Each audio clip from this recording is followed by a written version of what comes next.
Loukachenko part. Malgré une présence policière massive, des dizaines de milliers de Biélorusses sont descendus dans les rues de Minsk dimanche, pour le troisième week-end consécutif pour dénoncer la réélection controversée du président Alexandre Loukachenko. La mobilisation semblait aussi forte que lors des 2 dimanches précédents, lorsque quelques 100 000 personnes ont défilé dans la capitale biélorusse, un record dans l'histoire du pays.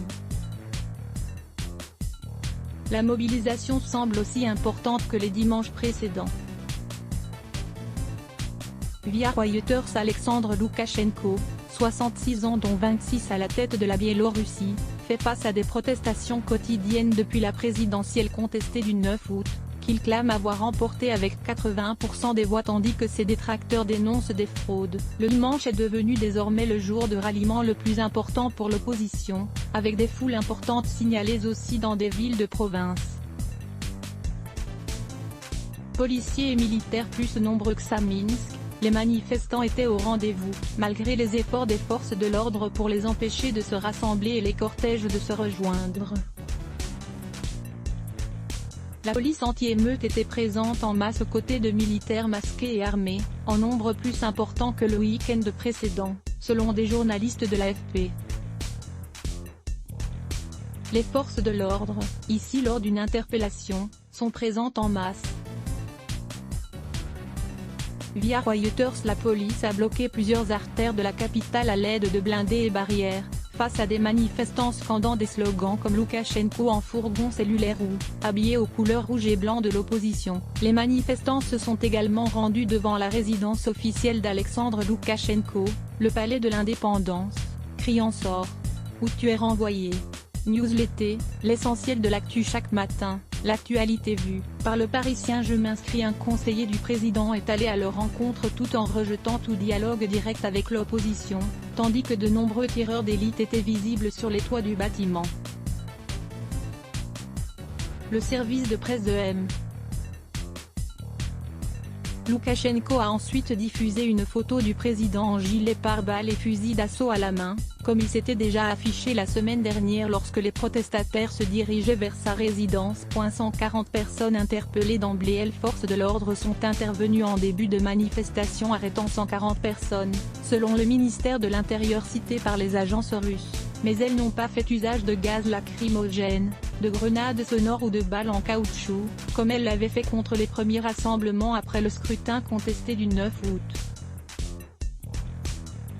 Le comité d'enquête a annoncé l'ouverture de près de 150 procédures pour menaces ou hooliganisme envers des protestataires.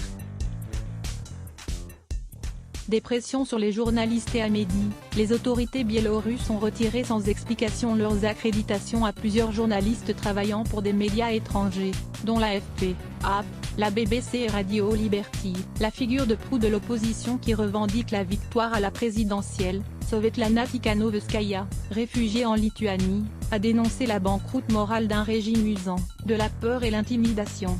Depuis le début du mouvement de protestation, les journalistes biélorusses et étrangers font l'objet de pressions et de brèves interpellations. L'accès à Internet est régulièrement ralenti ou coupé. Les résultats de la présidentielle ont été rejetés par l'Union européenne, qui prépare des sanctions contre des hauts responsables du pouvoir biélorusse, et a exhorté Alexandre Loukachenko à dialoguer avec l'opposition. Ce dernier s'est refusé à toute concession et dénonce un complot occidental destiné à le faire tomber. Le soutien de Moscou y jouit jusqu'à présent du soutien de son plus proche allié, le président russe Vladimir Poutine, qui s'est dit prêt à intervenir chez son voisin si les protestations dégénéraient. Les deux hommes se sont parlé au téléphone dimanche, le russe félicitant le biélorusse pour son anniversaire et promettant le renforcement de leur alliance, selon un communiqué du Kremlin.